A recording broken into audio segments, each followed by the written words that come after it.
Korean, so that's why it's a Korean name.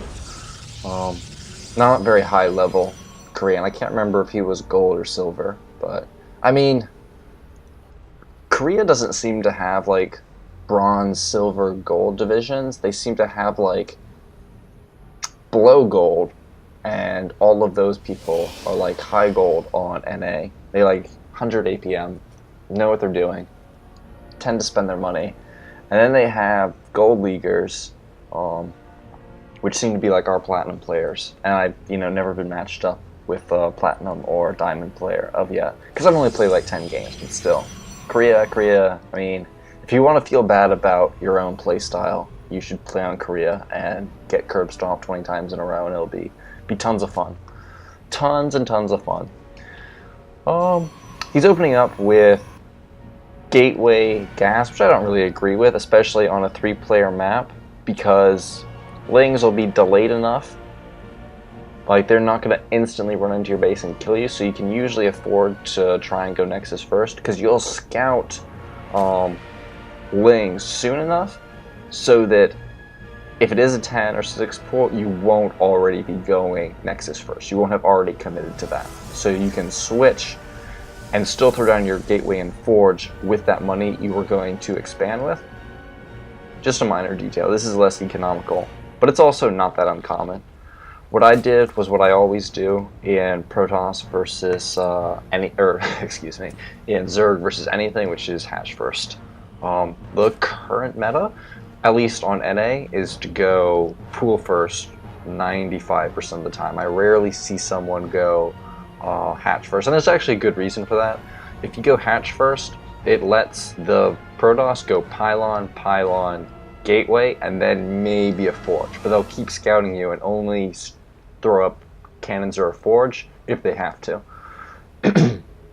So it lets the Protoss be very greedy, whereas a hatch first makes it so that you have to go pylon, nexus, pylon, forge. Just slightly, like your tech is a little more delayed.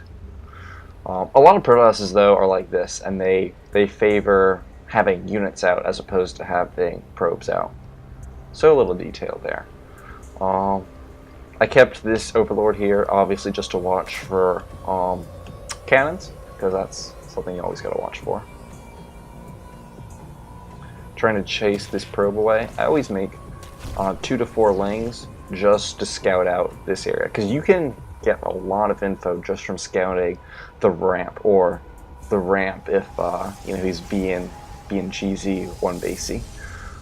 Overlord scouting is very secondary. You don't need that till like 6-7 minutes, because everything of worth is going to be here. Because if we look in his main, oh look, there's nothing in his main yet, and there's still not going to be anything in his main until this Overlord's in position. So even though I scouted down here first, it doesn't actually matter, because it's still going to be in position. I actually managed to get 2 lings in, because the guy did what a lot of people do, which was mismicro his zealots, not have them on hold position. Unfortunately, they still got a bunch of hits in, because they weren't actually all that out of position. I'm going to try and do it again, but if I had made more lings, I would have, obviously done a lot of damage. Actually, if I had, mass lings, I would have just won. But that's a huge coin flip, and, I don't like doing coin flip strategies. Excuse me, I don't know why. Actually, yeah, I do. I'm coughing occasionally, because I have some very fun allergies currently.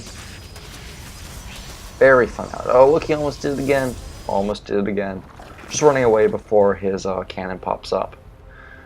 Throwing down my 3rd hatch, not too soon. I made sure I had decent saturation here. If you throw this down too early, you're not even going to be spending your larva, so there's no real reason to. He still hasn't committed to a real tech path, but neither have I really. So, I mean, I'm still on hatch tech. Can't even really call that. I just nothing tech. I have roaches coming, and that's literally it. I'm not making anything besides drones right now, because I have these to spot if he's moving out, and I know that he can't move out aggressively until he starts throwing down more buildings. I know he can't move out aggressively, because he expanded, and it's not even the timing for a 1 base 4 gate yet, or it's a timing for a 1 gate 4 gate, but not the timing for like a 3 gate robo or something like that. So it's gonna be a while. Timed. Oh, this is very well timed. This is perfect. So I see that he's going robo and Stargate, which is actually the exact build that I usually do as Protoss versus Zerg. So this gives me pause for a second because I'm like, wait, this build's super good against Zerg. I have been winning most of my games with this, so I'm a little worried. It's like, well, now I have a Korean that's doing this to me. But I'm like, wait, I also have been talking to Zergs about how to beat this. And the way that my only Zerg practice partners agree counters Phoenix Colossus, or is the best way to deal with it, because it's not really countering per se, it's just a style that deals well with it, is first, be super greedy, get your 3rd base, get a 4th base fairly soon too. You know, you don't have to rush to it because it doesn't do you any good. Get your gas going. Should be probably getting like 5 geysers. Get really greedy with your tech. So start upgrades, start your hydras, and start your infestation pit. The reason why is because you want vipers to deal with Colossus. You can't go to corruptors because after he finishes making Phoenix, he's going to also start making Void Rays probably. And Void Rays, especially with Phoenix, is going to deal really well with corruptors because Void Rays counter corruptors hard, and Phoenix make it even harder to deal with them because they absorb a lot of those shots. They also, you know, they do decent damage. They don't do a lot of damage, but I mean, they do enough. So yeah, here's that 4th base coming down. Here's the infestation tech, getting all the upgrades possible. I couldn't deal with a 2 base timing right now, but he's not going to be going at 2 base timing because all of his money is going into Phoenix. And I didn't point this out, but I was able to see that he was making Phoenix, so I knew this wasn't like some weird Void Ray immortal timing. So he's moving out with his 3 Phoenix. He's trying to get some damage on it. You know, it goes without saying that you throw up spore crawlers when you see a Stargate making Phoenix. I've never dealt with this before, so, well, I haven't played Zerg recently, so my Overlord placement is quite lacking. There's no reason I shouldn't have had everything rallied to spore crawlers to begin with. Even though I put this right next to the spore crawler, you was still able to find the angle of snipe it. If this spore crawler had been in the mineral line, wouldn't have been able to do that, so that would have been good. He should be throwing that. Yep, already got the Robo Bay, already got Colossus on the way. So this is a good place for him to be in. Honestly, I think he should be taking a 3rd right now, which is why I'm being very proactive with all my Overlord and Link placement, making sure that he can't do that without my noticing. But he's also getting a lot of work done. He's killed like 8 Overlords. Going to be 9 Overlords soon. I mean, some of that's Lings and drones, obviously. Oh, and 1 Queen, so it's not all Overlords, but it's still a lot of stuff that I've been losing. You know, this isn't, you don't really want to be losing 1k resources just to a few Phoenixes. So yeah, that's no fun. Should be starting 2-2 soon, once I have the gas port. Way too many minerals. I should have definitely gone up to that 5 geysers sooner than I did, maybe even 6. Because when you're being greedy with tech, that's going to burn up gas. Starting Hydra range, got the Hydras out. So now it's going to be a lot easier for me to deal with this. But now he's also pushing back my Overlords. More free kills for him once he notices those. Now let's see what he's doing. Only got +1. Could be adding on a Twilight Council soon. Especially if he took that 3rd. Like, once you take your 3rd, that's when you can start also going for upgrades. Because obviously, Void Ray Colossus, Void Ray Colossus takes up a lot of gas. So you kind of need that 3rd base to also do upgrades. So yeah, this is not the cleanest play from the Protoss, but it's not horrible. It's low-level Korean play. Got my Hydras. Now I'm in no rush to make any sort of aggressive move because I know he's on 2 base. He hasn't really had an opportunity to proxy a base because I've had pretty good map vision this whole time. So I'm fairly confident that without even scouting all of this that he's on 2 base. What I like to do is you get that gas on your 4th base and just a couple of drones, and then you have 16, 16, 16 on all your bases. You know, 16 plus or minus 2. And just a couple of drones over here. Like half saturation. Oh, got those Phoenixes. Starting to make Void Rays now. Got a solid gateway count. Now, what makes this style... Actually, I'll talk about that later. But gateways are very, very important to have, obviously. I really think before getting this gateway count, like, you can stay on 1 to 3 gateways and take a third. Staying on 2 base was definitely a mistake. But he's doing something different than what I do. Instead of looking for the macro game, he's looking for a strong push-out. If you look at the units tab, 12 Hydras, 19 Roaches, and 2 Vipers. I think I might have completely forgotten. Yeah, the reason you're getting this is for Hive Tech, so you can get Vipers, because you can't... Oh, no, I did say that, because I said you can't go Corruptors. But yeah, he's moving out here. Let's see if we can look at active forces. So I'm maxed out, but his army is actually still way bigger than mine, if you look at that. All of my resources are tied up in drones, queens, and roaches, which do not give you a whole lot of firepower. So despite my...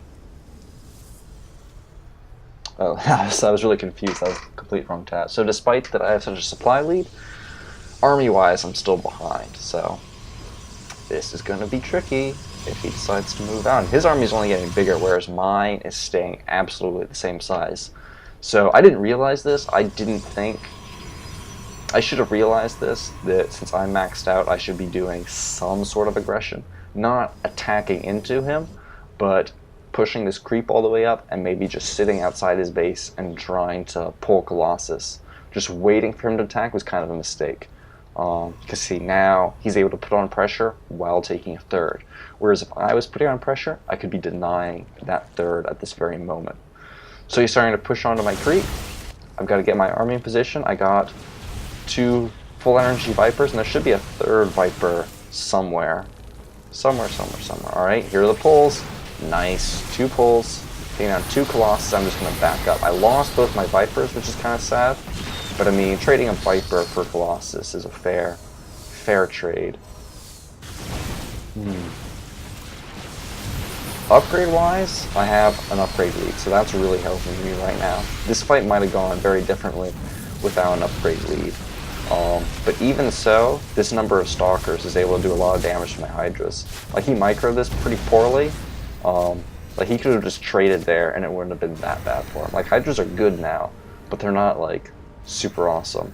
But he ended up saving a chunk of his forces, so I like that. It's just that while he was trying to kite, things weren't going too well for him. And I was remaking Roaches and Hydras, and I made 3 more Vipers. 3 more Vipers. Should have had some forward evolution chambers so that I could consume and have energy for Abduct right away. Just gonna pressure this front a little bit, see what he has. I see he has the, more Colossus, more Void Rays. I didn't notice this, but I kind of assumed that he had a Twilight Council, purely for upgrades if nothing else. Okay, now he has +2. So this arm's a little more scary. It's really bad if Protoss gets a upgrade lead on a Zerg. Things can go very poor very quickly, because Zerg units already tend to trade poorly because of the exact reason that I showed you, that we saw how even while I was maxed out and 50 supply ahead, he still had a bigger army. And even now, after that fight, he still has a bigger army. Or more expensive army, I should say. Coming back in with the Phoenixes. Now, what he should have done right now is Zealot counterattacks. He should have had pylons running all along the map here, tucked away in little corners, and also just, marking obscure paths. Started counterattacking my base. I wasn't prepared for this at all. I had the money for spine crawlers, I just didn't have the multitasking to start putting them down. I put them down a little bit here, but even so, 8 to 12 Zealots would rip this apart in seconds. 3 Zealots would rip this apart in seconds. This is what makes Void Ray Colossus work so well, is that you can be staying at like 160, 170 supply and continually burning all your minerals into Zealots, and it works really well. and then you put all your gas into upgrades and tech. But instead he's just trying to go this brute force approach. But unfortunately, Viper is quite good. I'm able to snipe both those Colossus. I really need to get those Colossus. You know, these Hydras would have gotten shredded if there were 3 Colossus in the back making pot shots off. I just barely sniped that there. That was also essential. This put me in a very good position. Could have abducted those sentries, but you know, we're not being too picky. Got more roaches on the way. I'm continuing to remake my army. Let's see what I have on the way. 21 more Hydras. Now what I should have actually done is, instead of Hydras, use my Ultra Switch. I threw down Ultra Tech and then I forgot to use it. I just kind of made Hydras out of habit. If a Protoss is continuing to go Colossus, and you don't see a lot of Void Rays, he had much fewer Void Rays than I would usually have going this style. Then you just go Ultralisk and you crush through. Because Ultras take down Colossus pretty easily. Blink Stalkers, though, can deal with Colossus, so he hasn't been. I actually didn't even notice he had Blink, even though I think he's used it, because he just hasn't used it very effectively. Blink Stalkers, you know, can be effective against Ultralisk, so if I had realized that, then that would have been a reason to go. I accidentally made a Swarm Host, and I'm using it to deny his base, just so. It's good to use all your units. You know, it'd be absolutely useless in an army composition, but it serves a function over here. So I've got my Hydras, I got my Roaches. Right now I know I've won the game. I just don't want to overcommit. Well, actually, we'll put this on fast forward, because there's no... This actually, here, we'll watch this. I thought I was just going to crush through this. Actually, I think I do. Never mind. We're just going to fast forward. I crushed through this. I realized I could win the game right here. But I don't want to get too overconfident. Like, maybe he proxied a base, you know. Maybe a lot of things. Maybe his Warpins are going to keep coming. You know, there's a lot of things that go around. So I just back out and I wait for my 11 Ultras to pop. Since I should have had those 11 Ultras right there anyway, you know. May as well win the game for sure instead of risking something. So here come my Ultras. I forgot Kindness Plating. They're very poorly upgraded Ultras. But I mean, they are the correct unit to have against what he's going. Phoenix, Colossus, both terrible against Ultralisk, so. Boom, boom, boom. He, you know, pulls his, he's trying to protect his cannon, so the one cannon can kill the Ultralisk. All 50 Ultralisk. So there we go. GG. Oh, that was satisfying though, because it was really weird playing against, you know, my own style, because it was everything that I would normally do.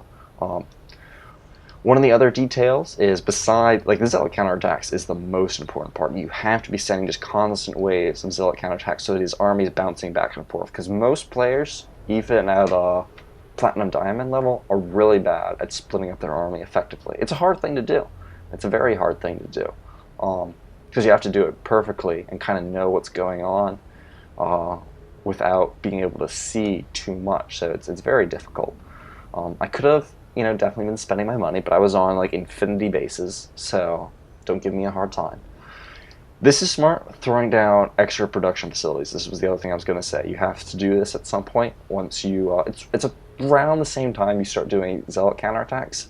Should have also had 2 Stargates, even 3. If you sensed a Muta switch coming at some point, you definitely want 3 Stargates.